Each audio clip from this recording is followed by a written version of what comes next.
Queen Victoria's birthday was May 24th, 1819. In today's newspaper, she is celebrating her 60th birthday. The Queen, being royalty, had lots of fancy jewelry.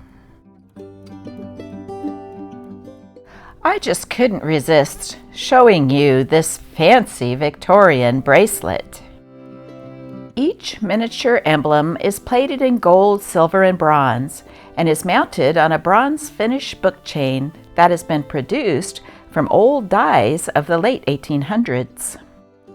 At the end of this video, I will give you information of how to find it on Amazon to get yourself one, or give as a present to one of your regal friends. Today's newspaper is the Morning Oregonian from Portland, Oregon, dated May 26, 1879.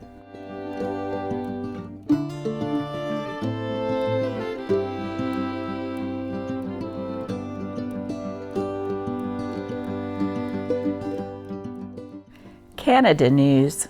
Victoria's birthday. Montreal, May 24th. The morning opened bright and clear. At 11 o'clock, the Governor-General and Princess Louise came on the ground and were enthusiastically welcomed. His Excellency and the Princess rode along the line of troops, the bands playing the national anthem and the artillery thundering a royal salute of 21 guns. At the sound of the 7th gun from the batteries came the rattle of musketry all along the line. After the 3rd round, hats were taken off and 3 cheers given in honor of Her Majesty.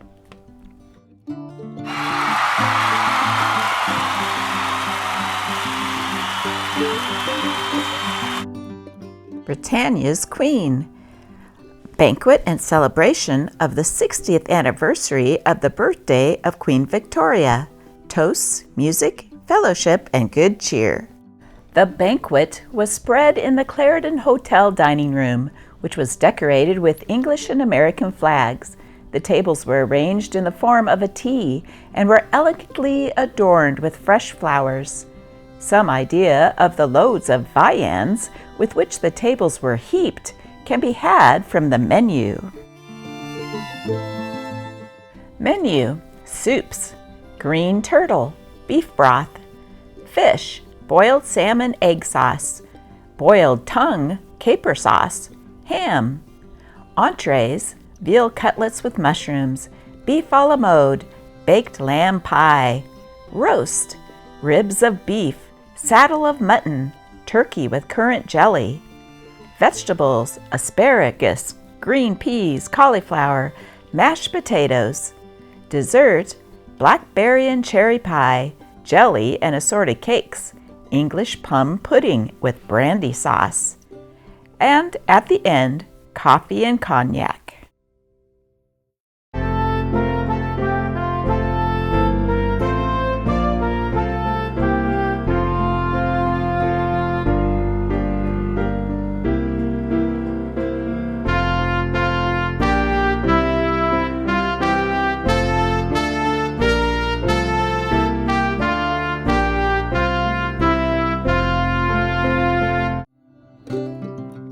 Picture frames made by machinery, cheaper than ever, at Shanahan's Art Gallery, Morrison Street. Electric belts, a sure cure for nervous debility, premature decay, exhaustion, etc. The only reliable cure. Circulars mailed free. Address: J.K. Reeves, 43 Chatham Street, New York. Puget Sound excursion. Tuesday, June 24th, combining instruction and pleasure. From Portland to Seattle in one day. Fare for the round trip to Seattle and return, only $6.50. Children under 12 years, half price. Tickets good for 10 days. Ample accommodations for all. No opportunity like this for visiting the beautiful city of Seattle and gazing upon the magnificent scenery of that great region of the Northwest has ever been extended to the citizens of Portland and vicinity.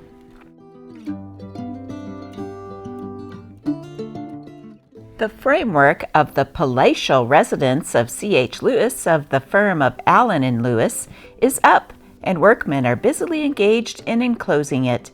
This residence, with the grounds and stable, will occupy the whole of the double block on the northwest corner of G and North 18th Streets.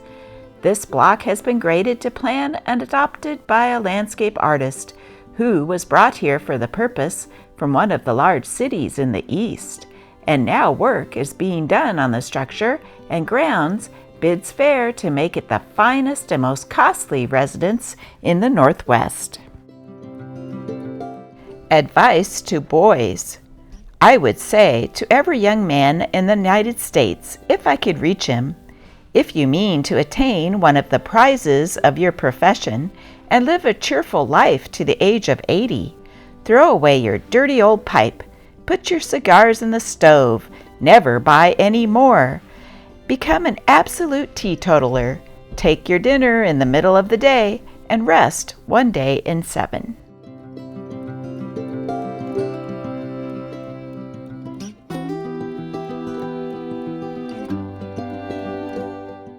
Getting a focus on it from the Roseburg Plain Dealer.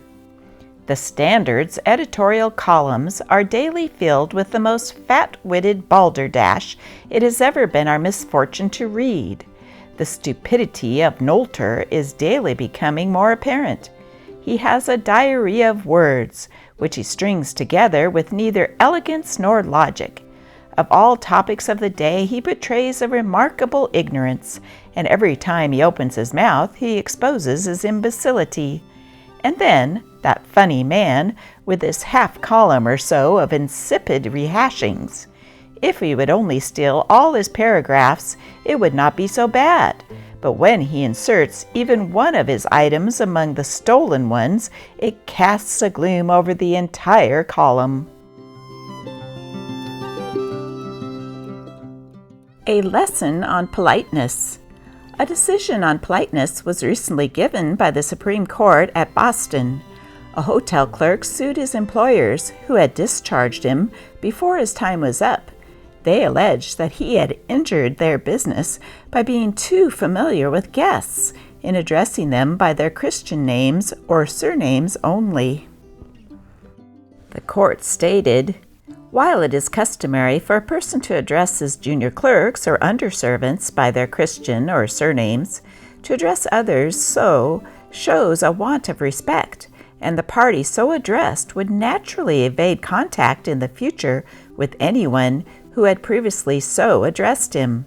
Politeness," added the court, "costs nothing, but the want of it had cost the plaintiff his situation. The complaint was dismissed with costs." Finally, if you'd like to check this out on Amazon, just go to my descriptions and click on the link. I also found some less expensive items on Amazon you might be interested in. This beautiful fox pearl choker necklace.